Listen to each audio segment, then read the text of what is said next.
the Mackenzie-Delta region is one of the most kind of threatened in terms of climate change right now. It's much more rapid here. Tonight, Northern youth with a front row seat to climate change that's destroying a big part of their culture. It feels absolutely fantastic. It's a new beginning for us. Banned by the government for decades, a community holds a potlatch for the first time since 1947.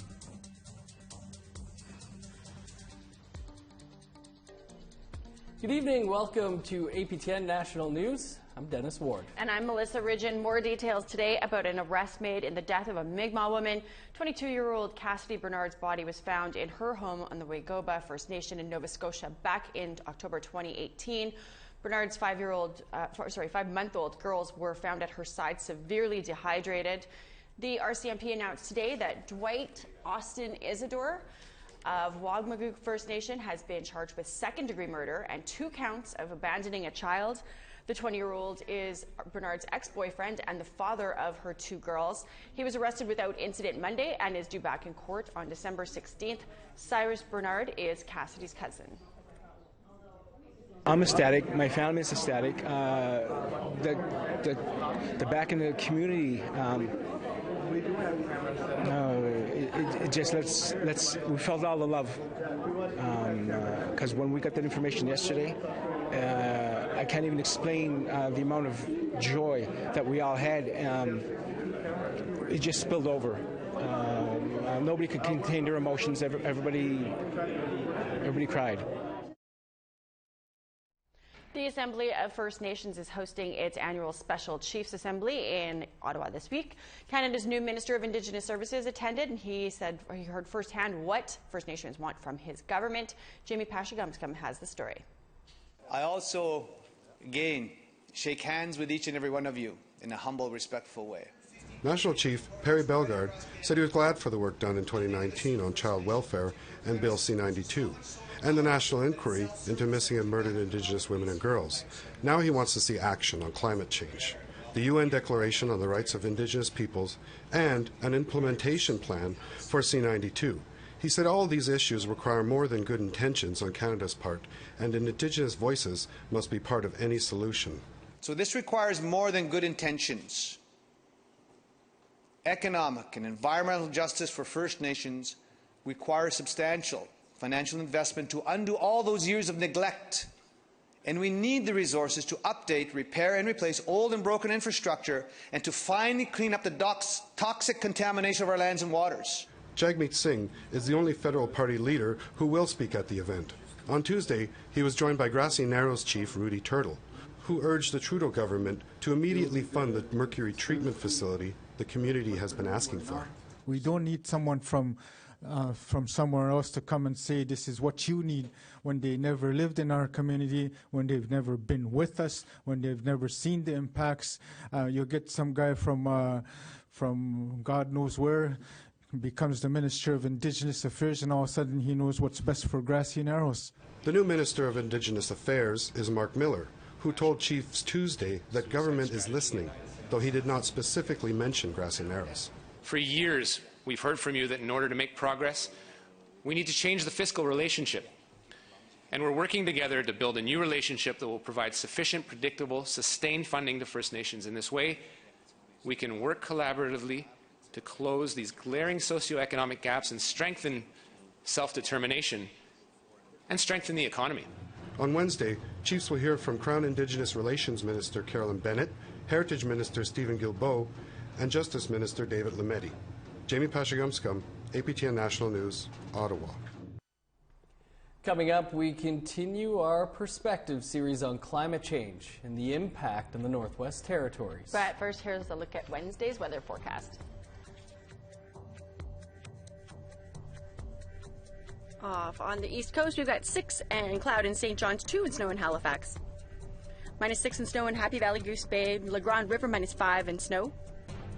Chibougamau, sunshine and -10 degrees. Quebec City, -5 and cloud. Toronto, snow and 2. Ottawa, snow and 2. Sault Ste. Marie, -1 and snow. -4 and snow for Sioux Lookout, Caps Casing, -6 and snow. -10 and snow for Pekatawaga and -17 up in Churchill, snowy. Sunshine and zeros for Winnipeg and Gimli, -2 and cloud for Brandon, Manitoba. 1 and sunny in Swift Current, -2 and sunshine in Yorkton. 1 and snow in Buffalo Narrows, -9 and snow in Uranium City, -10 and snow in Stony Rapids.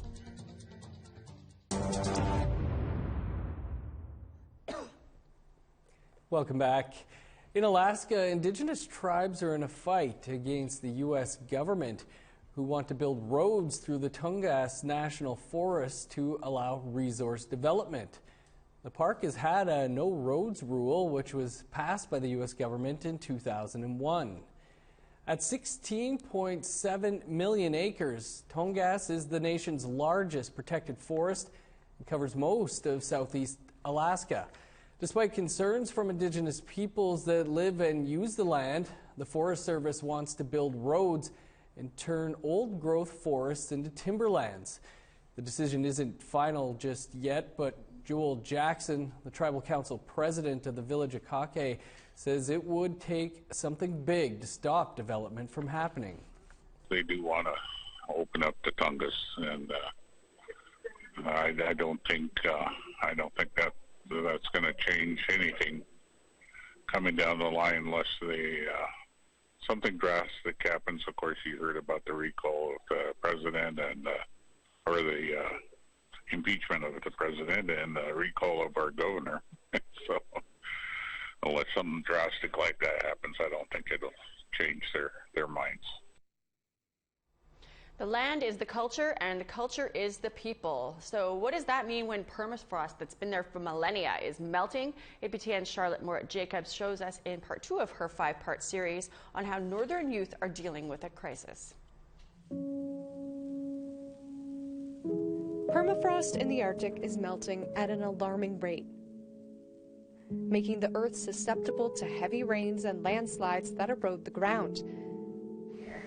The Mackenzie Delta region is one of the most kind of threatened in terms of climate change right now. It's much more rapid here than almost. Northern youth are at a Nuvix Aurora Research Institute to hear what scientists believe is most at risk. I literally was digging under a bed and I pulled out someone's cache of objects under a bed. So a bunch of needles, a hair comb, and a little clay ball. As permafrost thaws, so do important archaeological sites. Where did you see it? History and artifacts like ancient homes, tools, and even bodies locked in ice disappear. She was an amazing hunter. This worries MYHA Martin. She's a Nubialawit Gwich'in Dene and recently moved back north to connect with culture and family.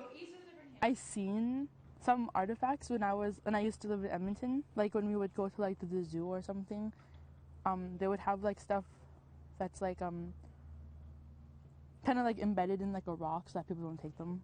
But I never actually got to like hold it and like got told what it was. Up here in the Delta, there's a lot of driftwood, which is different than other places in the Arctic. So You have to know the land before you go out on the land. When I go out on the land, I go with my Nanak and Dada and Kinnick and Sarah Rogers. I go to their Delta camp. The artifacts here show how the Nubialawit were able to adapt to changing landscapes and sustainably harvest food. Martin says everyone can use that same protocol to protect the land. Only taking what you need, not just taking it because you want more. Just take what you need, because some of the stuff that's up here is like, I want to say distinct. Permafrost underlies the majority of the Northwest Territories. It has a profound effect on the landscape and ecology of regions like the Sawtoo, where Hannah Tanaton is from. Back in the day, our prophecy, they always say is like, there's going to be a big change in water, like watch our water. It's like lately the water levels are going lower and lower, and we're seeing like different fishes, and we don't have a long winter road. Each year it's getting thinner and thinner, so like the road would close early, and that's our only access outside the community other than flying. Everyone here agrees that no one person can stop rising temperatures.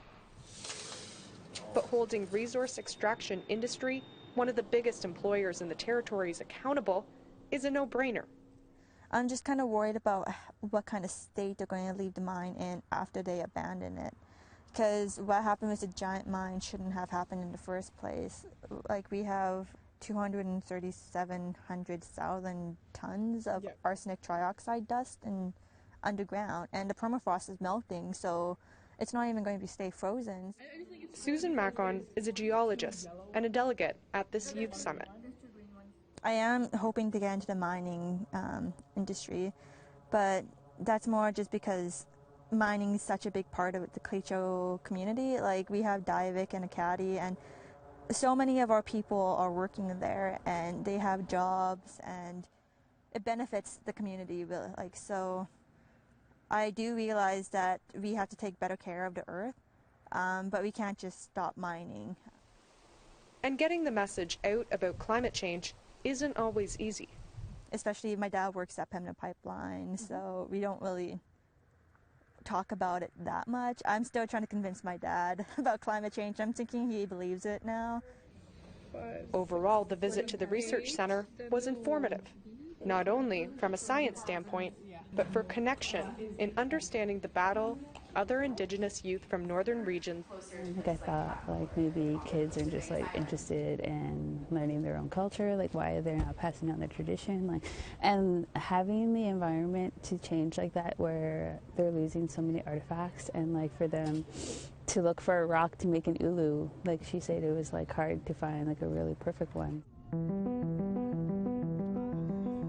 Tomorrow, we take the highway north to Tuktoyaktuk and explore another challenge of melting permafrost: coastal erosion. Charlotte Mort-Jacobs, APTN National News, Inuvik. Tonight on an all-new episode of Face to Face, part one of a special two-part interview with the longtime CEO of APTN. Jean LaRose will be leaving APTN at the end of the year after 17 years at the helm of the network. When he was first brought on, APTN was still in its infancy, but was close to losing it all. The first couple of weeks I was here, the bank called me over to let me know that they were about to pull the plug. We were out of money. They kept returning checks because we didn't have the funds to pay for them, and on and on and on. So the challenge was to get the bank to hold off, but then to work with them to find processes and the opportunities for them to regain confidence in the network.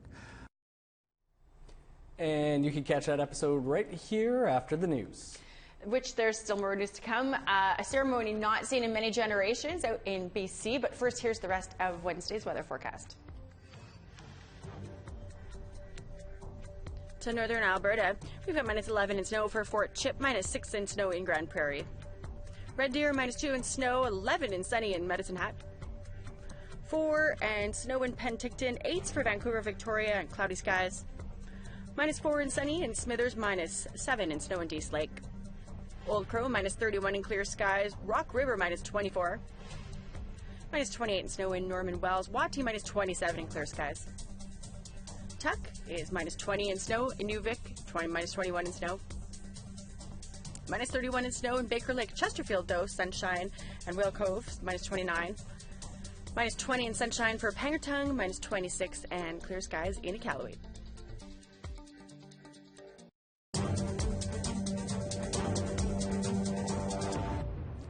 Welcome back.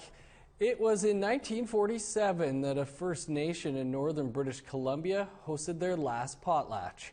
But now the CLAYTON in Prince George are revitalizing a ceremonial practice that was once banned by the federal government. APTN's Lee Wilson reports. Our potlatch system was a very powerful system.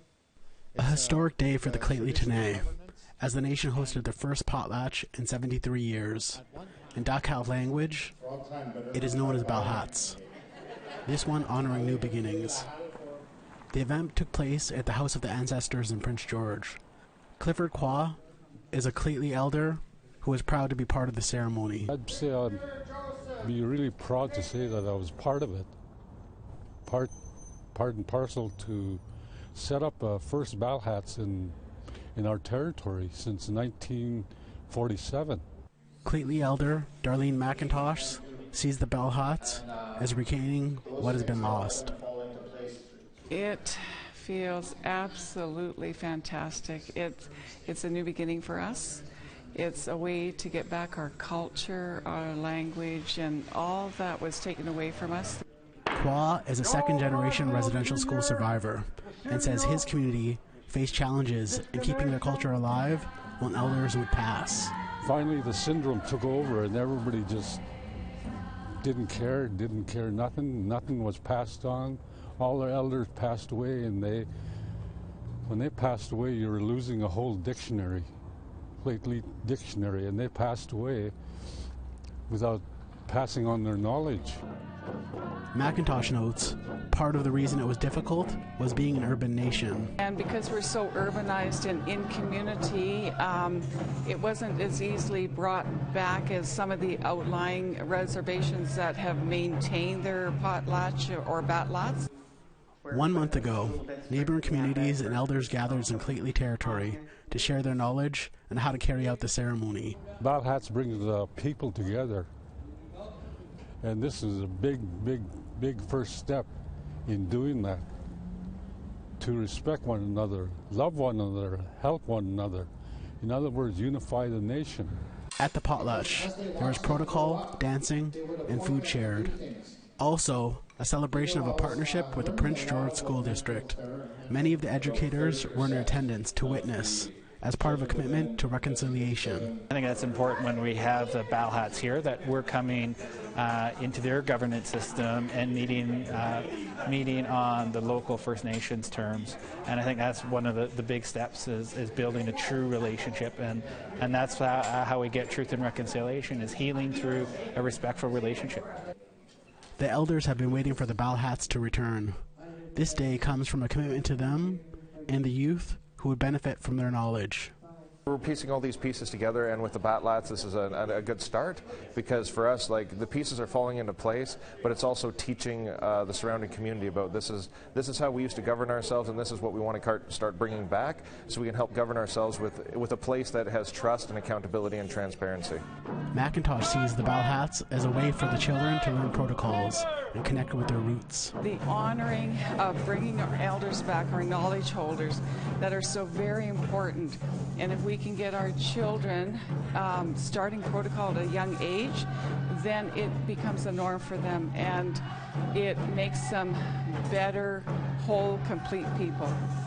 Lee Wilson, APTN National News, Prince George, British Columbia. Great to see them reclaiming that. Yeah, long overdue, right? Indeed. That's your APTN National News for this Tuesday. There's much more over on our website, aptnnews.ca. And you can join us tomorrow at 3 p.m. Eastern Time as we put climate change in focus. How is it affecting your territory? What can individuals do to help reverse the impact? I'm Melissa Ridgen. Thanks for watching. And I'm Dennis Ward. Face to Face is next. We'll see you back here tomorrow.